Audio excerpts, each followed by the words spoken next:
Assalamualaikum warahmatullahi wabarakatuh. Nama saya Kusmayanti. Saya di sini akan memenuhi tugas UTS saya dengan menjawab pertanyaan-pertanyaan yang sudah Ibu berikan kepada saya.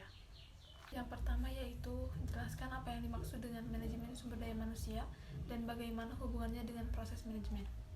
Jadi, manajemen sumber daya manusia ialah suatu perencanaan, pengorganisasian, pengkoordinasian, pelaksanaan, dan pengawasan terhadap pengadaan, pengembangan, dan pemeliharaan pemisahan tenaga kerja dalam rangka mencapai tujuan organisasi. Manajemen sumber daya manusia juga disebut sebagai penarikan, seleksi, pengembangan, penggunaan, dan pemeliharaan sumber daya manusia. Manajemen sumber daya manusia juga suatu prosedur yang berkelanjutan yang bertujuan untuk memasok suatu organisasi atau perusahaan dengan orang-orang yang tepat untuk ditempatkan pada posisi dan jabatan yang tepat pada. Jadi, manusia adalah faktor strategis dalam semua kegiatan institusi atau organisasi. Selanjutnya, MSDM berarti mengatur SDM berdasarkan visi perusahaan agar tujuan organisasi dapat dicapai secara optimum. Karenanya, MSDM juga menjadi bagian dari ilmu manajemen atau disebut juga sebagai manajemen sains yang mengacu kepada fungsi manajemen dalam pelaksanaan proses-proses perencanaan, pengorganisasian, staffing, memimpin, dan mengendalikan. Sesuai dengan fungsi MSDM yaitu mengenai staffing dan personalia dalam organisasi yang mencakup analisis tugas atau jabatan, rekrutmen dan seleksi calon tenaga kerja, orientasi, pelatihan, pemberian imbalan, penilaian, dan pengembangan SDM. Lalu selanjutnya ada hubungan manajemen sumber daya manusia dengan proses manajemen. Manajemen sumber daya manusia adalah bagian dari ilmu manajemen yang tentunya mengacu pada proses dan fungsi manajemen, yaitu proses perencanaan, pengorganisasian, pengarahan, dan pengendalian. Pertanyaan berikutnya yaitu berikan contoh mengenai bagaimana konsep dan teknik manajemen sumber daya manusia dapat berguna bagi semua manajer. Yang pertama yang harus dilakukan yaitu melakukan analisis pekerjaan. Kedua, merencanakan kebutuhan tenaga kerja dan merekrut calon karyawan. Yang ketiga, memilih calon karyawan. Yang keempat, mengorientasikan dan melatih karyawan-karyawan yang baru. Yang kelima, mengatur upah dan gaji. Yang keenam, memberikan insentif dan keuntungan. Yang ketujuh, berkomunikasi. Dan yang terakhir yaitu membangun komitmen para karyawan. Lalu ada yang namanya pekerjaan manajemen, manajer sumber daya manusia. Yang pertama yaitu ada perencanaan. Perencanaan itu untuk menentukan sasaran dan standar-standar, membuat aturan dan prosedur, menyusun rencana-rencana dalam melakukan peramalan. Yang kedua yaitu ada pengorganisasian. Pengorganisasian sendiri ini memberikan tugas spesifik kepada setiap bawahan, membuat divisi-divisi, mendelegasikan wewenang kepada bawahan, membuat jalur wewenang dan komunikasi dan mengkoordinasikan pekerja bawahan. Yang ketiga yaitu penyusunan staf, yakni menentukan tipe orang yang harus dipekerjakan, merekrut calon karyawan, memilih karyawan, menetapkan standar prestasi, memberikan kompensasi kepada karyawan, mengevaluasi, memberikan konseling kepada karyawan, melatih dan yang keempat yaitu ada kepemimpinan. Kepemimpinan di sini yaitu untuk mendorong orang lain untuk menyelesaikan pekerjaannya, mempertahankan semangat kerjanya, dan untuk memotivasi bawahannya. Yang terakhir yaitu ada pengendalian. Pengendalian di sini yaitu untuk menetapkan standar seperti kuota-kuota penjualan, standar penjualan, standar kualitas, atau tingkat produksi. Pertanyaan yang ketiga yaitu jelaskan bagaimana Anda dapat melakukan analisis pekerjaan.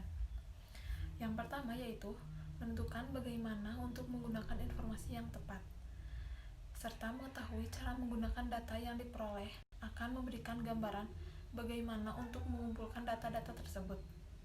Yang kedua yaitu meninjau informasi dasar yang relevan, yang akurat, seperti bagan organisasi, bagan proses, dan deskripsi pekerjaan. Yang ketiga yaitu menganalisis pekerjaan. Menganalisis pekerjaan ini sendiri yaitu mengumpulkan data, aktivitas pekerjaan, perilaku karyawan yang dibutuhkan kondisi pekerjaan, dan sifat serta kemampuan manusia yang dibutuhkan untuk melakukan pekerjaan tersebut.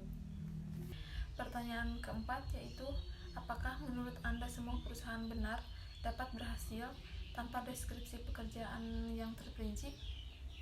Menurut saya, tidak akan berhasil, karena deskripsi perusahaan sangatlah penting.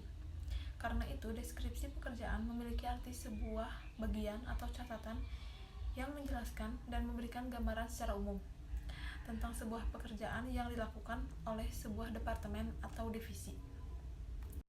Deskripsi pekerjaan ini juga merupakan akronim dari job description, yang memiliki arti sebuah bagian atau catatan yang menjelaskan dan memberikan gambaran umum tentang sebuah pekerjaan yang dilakukan.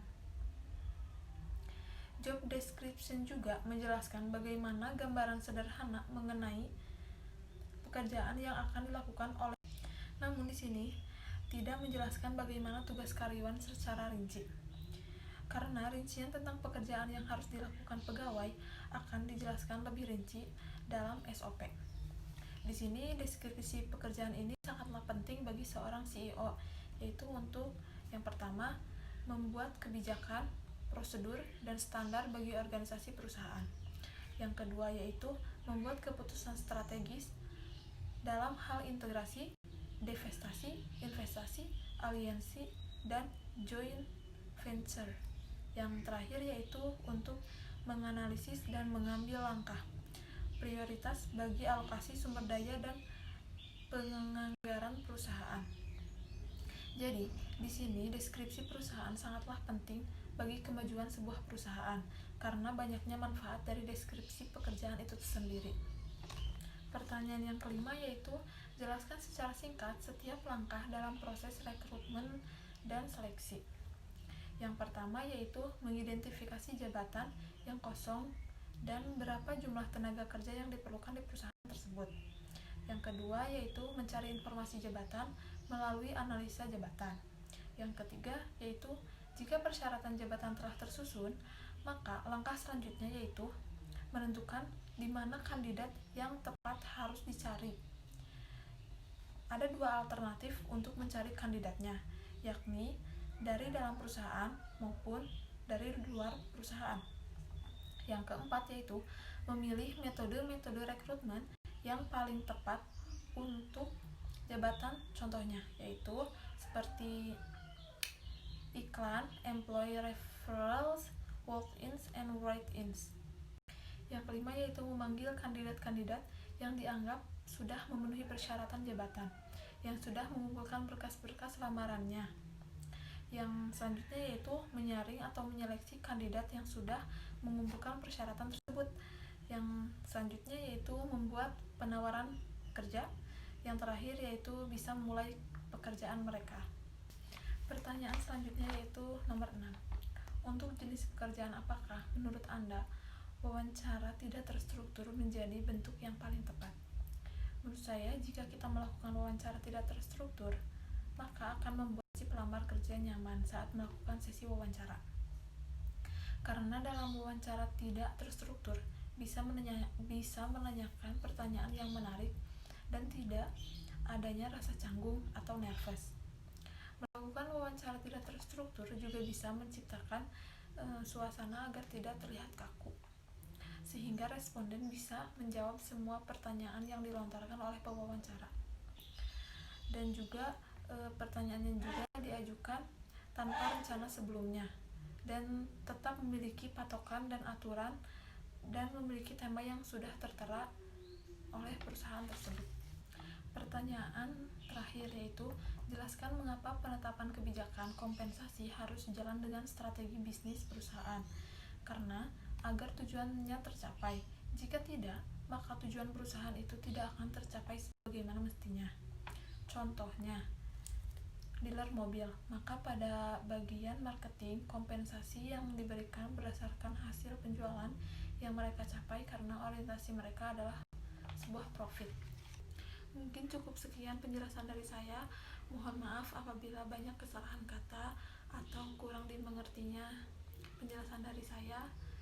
Terima kasih. Wassalamualaikum warahmatullahi wabarakatuh.